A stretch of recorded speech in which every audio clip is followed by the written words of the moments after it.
Movie के start में हम एक जेल को देखते हैं जहाँ पर एक कैदी को झगड़ा हुआ दिखाया जाता है। फिर उस जेल के सिपाही वहाँ पे आते हैं और उस कैदी को ऊपर वाली बालकनी में ले जाते हैं जहाँ पे बहुत ज्यादा तादाद में लोग होते हैं और वो चिल्लाते हुए चीखते हुए नजर आते हैं। जो इसके खिलाफ नाराबाजी कर रहे होते हैं वो इसको कातिल खून जिंदा कह रहे होते हैं। यहाँ पर जेलर गार्ड से इसकी सजा पड़ने को कहता है तो गार्ड पब्लिक के सामने कहता है कि इसको 2 दिन के बाद फांसी की सजा सुना दी गई है, लेकिन फांसी से पहले जलाद इसे सूली पर लटका के इसके हाथ पांव तोड़ देंगे। ये सुन के लोग खुशी से झूम उठते हैं। आखिर ये कैदी है कौन, आइए देखते हैं। अब कहानी कुछ साल पहले की बताई जाती है। यहाँ पर पेरिस की एक फिश मार्केट को दिखाया जाता है जहाँ पर लोगों का पेशा होता है मछली और गोश्त बेच के अपना गुजारा करना। ये एक बहुत ही बदबूदार जगह होती है। यहाँ पर हम एक औरत को देखते हैं जिसके हर साल मरे हुए बच्चे पैदा होते हैं। इस साल भी उसका एक बच्चा पैदा होता है। वो उसे लात मार के उन मछलियों के साथ गलने सड़ने के लिए गंदगी में फेंक देती है, लेकिन इस बार उसका बच्चा मरा हुआ नहीं बल्कि जिंदा पैदा होता है, लेकिन वो इसे भी फेंक देती है ये समझ के कि ये भी इस बार मर चुका है। अब वहाँ पर मछलियों की बदबू सूंघ के वो बच्चा रोने लगता है और यहाँ पे खड़े हुए लोग उसको देख लेते हैं और उसकी माँ को बड़ा बुला कहने लगते हैं। दरअसल ये वही लड़का था जिसको अभी थोड़ी ही देर पहले हमने मूवी के स्टार्ट में फांसी की सजा सुनते हुए देखा था। इसका नाम जॉन था। इसके पास 2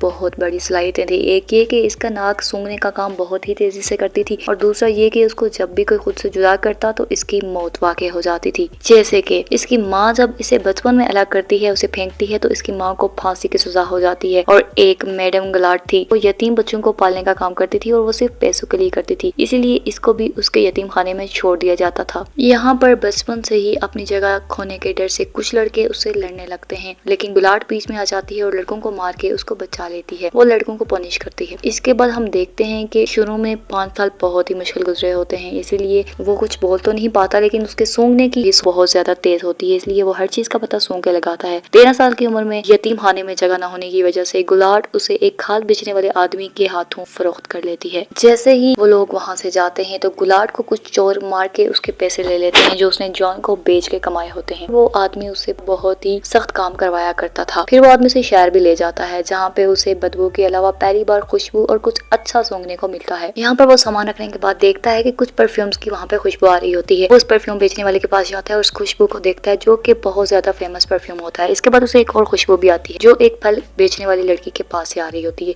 इसलिए जॉन उसके पीछे पीछे जाता है। लड़की उसे भूखा समझ के उसे कुछ फल देती है, लेकिन वो उसका हाथ थाम लेता है। तभी लड़की घबरा जाती है और वहाँ से भाग जाती है। उसकी खुशबू सूंघने की बहुत ज्यादा तेज होती है और वो उस लड़की को दोबारा से ढूंढ लेता है। यहाँ पर वो लड़की डर जाती है और चीखने लगती है। जॉन उसके मुंह में हाथ रख लेता है कि कोई देख ना ले या सुन ना ले, और तब तक उसके मुंह में हाथ रखता है और कुछ ही देर के बाद वो देखता है कि वो लड़की मर जाती है और उसके पास से खुशबू भी गायब हो जाती है। जॉन हैरान हो जाता है। कहानी में एंट्री होती है एक और कैरेक्टर की जो कि इस शहर का बहुत बड़ा फेमस परफ्यूमर होता है, लेकिन शहर में नए परफ्यूमर्स के आने की वजह से उसका कारोबार कुछ ढल से जाता है। अब उस बंदे का नाम बाल्दीनी होता है। जॉन खाल बेचने की गर्ज से उसकी शॉप में जाता है। तभी वो उसे कहता है कि मेरे पास एक एबिलिटी है जिससे मैं हर किस्म का परफ्यूम सूंघ के बना लेता हूँ। बाल्दीनी उसकी बात पे यकीन नहीं करता, लेकिन उसे अपनी इस एबिलिटी के बारे में बताता है और उसे कुछ परफ्यूम बना के देता है। अब उसके बनाए हुए परफ्यूम से उसे एक बहुत ही स्पेशल और फेमस किस्म के परफ्यूम की खुशबू आती है और वही सब देखकर हैरान रह जाता है। जॉन उसे बताता है कि मैं इससे भी ज्यादा अच्छी क्वालिटी के परफ्यूम बना सकता हूँ और इसे सूंघकर बाल्दीनी को अपनी गर्लफ्रेंड की खुशबू आती है और वो इसे बीमाल से खरीद लेता है जो खाल बेचने वाला आदमी था। इसी रात वो आदमी एक नदी में गिर के मर जाता है।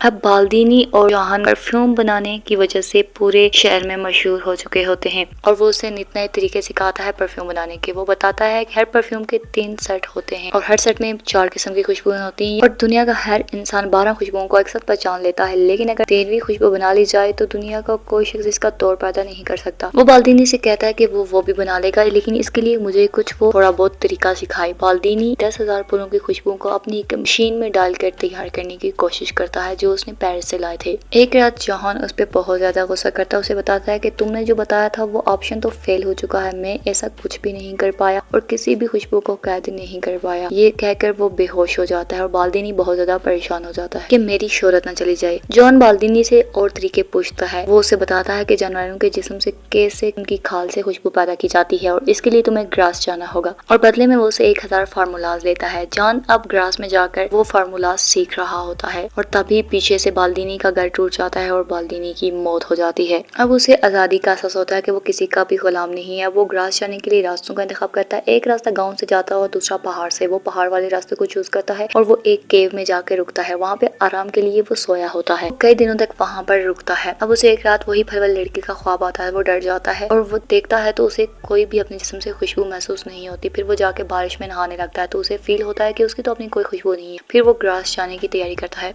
तभी उसे एक बहुत मधुर खुशबू आने लगती है जो उसे फलों वाली लड़की से आया करती थी। उस लड़की को देखता है तो वो एक बगी पर सवार होती है। वो इसी के पीछे पीछे जाने लगता है। तभी वो एक महल में पहुंच जाता है जो एक यहाँ के बहुत ही अमीर शख्स जिसका नाम रिचेस होता है उसका होता है। और ये लड़की जिसका नाम लोरा होता है वो रिचेस की बेटी होती है।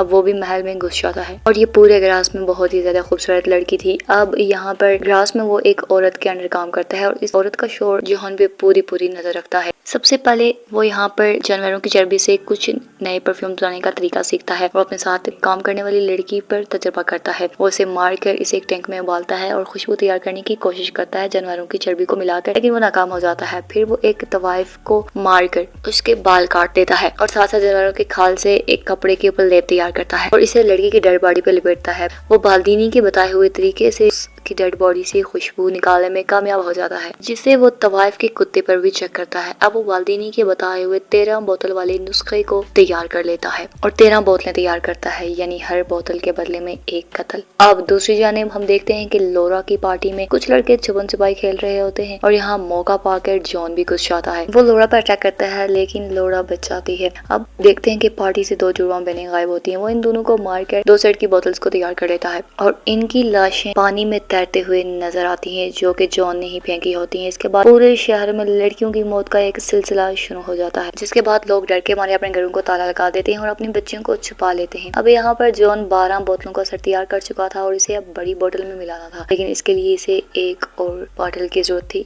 यानी कि एक और कत्ल की, यानी कि लोरा का कत्ल। अब यहाँ लोरा का बाप रिशिस कहता है कि वो जो भी लड़कियां मरी हैं वो सबको मारी थी, लेकिन इनकी बॉडी में किसी किस्म के सिडक्शन के कोई भी निशानात नहीं थे। उस कातिल ने बड़ी ही मकारी से इन्हें किसी खास मकसद के लिए इस्तेमाल किया है। अब सब लोग मिलकर एक चर्च में मदद की अपील के लिए जाते हैं और चर्च के फादर इनकी मदद को रेडी हो जाते हैं। तभी वहाँ पर एक शख्स आकर ये खबर सुनाता है कि कातिल पकड़ा जा चुका है। रिचिस को इस बात पे यकीन नहीं होता, इसलिए उसे अपनी बेटी की फिक्र होती है और वो अपनी बेटी को लेकर ये शहर छोड़ के चला जाता है। तभी जब वो जाने लगता है तो जॉन को उसके जाते हुए खुशबू महसूस होती है और वो अपने एबिलिटीज से उनका पता लगा लेता है। दूसरी जानब तवाइफ का कुत्ता अपने मालकिन के कपड़े उसकी कब्र से निकाल के मुंह में डाल के कहले आता है। तभी वो दराट देख लेता है। दराट वही शख्स होता है जो जोहन की मालकिन का हस्बैंड होता है। जोहन ने अपने ही कमरे में उस तवाइफ की डेड बॉडी को दफन किया था, इसीलिए वो देख लेता है कि कुत्ता कपड़े कहाँ से निकाल के लाया है। और पुलिस के इन्वेस्टिगेशन के मुताबिक वो बाकी लड़कियों की भी डेड बॉडीज के सैंपल निकाल लेते हैं। यहाँ दूसरी जानिब हम देखते हैं कि लोरा का फादर और वो एक होटल में रुकते हैं। अपनी बेटी के कमरे की चाबी अपने पास ही रखता है। वो वहाँ से कमरे की चाबी ले लेता है और लोरा को मार देता है। दूसरे दिन जब रिची लोरा के कमरे का दरवाजा खोलता है वो देखता है कि उसकी बेटी मरी होती है। वो बहुत रोने लगता है। दूसरी जानिब पुलिस मौका पाकर उसको पकड़ लेती है और यहाँ पे कहानी 2 दिन के बाद सुनाई जाने वाली सजा के तौर पे शुरू होती है।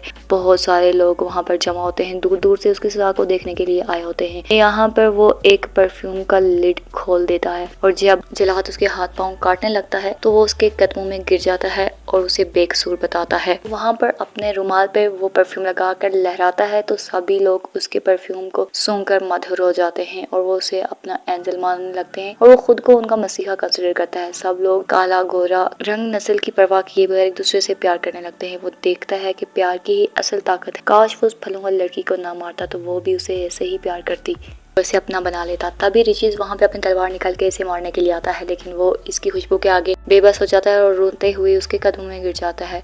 यहाँ पर जॉन को अपनी गलतियों का एहसास होता है और वो अपनी गलतियों को दावा करने के लिए शहर की तरफ रवाना हो जाता है। उसके जाते ही लोगों के ऊपर से उस परफ्यूम की खुशबू का जादू हट जाता है। अब जॉन उसी मछली बाजार में जाता है जहाँ वो पैदा हुआ था और जाते ही वो एक परफ्यूम को अपने ऊपर गिरा लेता है। ये देख के कुछ लोग उसकी तरफ आकर्षित होते हैं, उसकी तरफ बढ़ते हैं और उस खुशबू की तरफ अट्रैक्ट होते हुए उसे नोच के खाते हैं और यहाँ जॉन का भी खात्मा हो जाता है और मूवी एंड हो जाती है।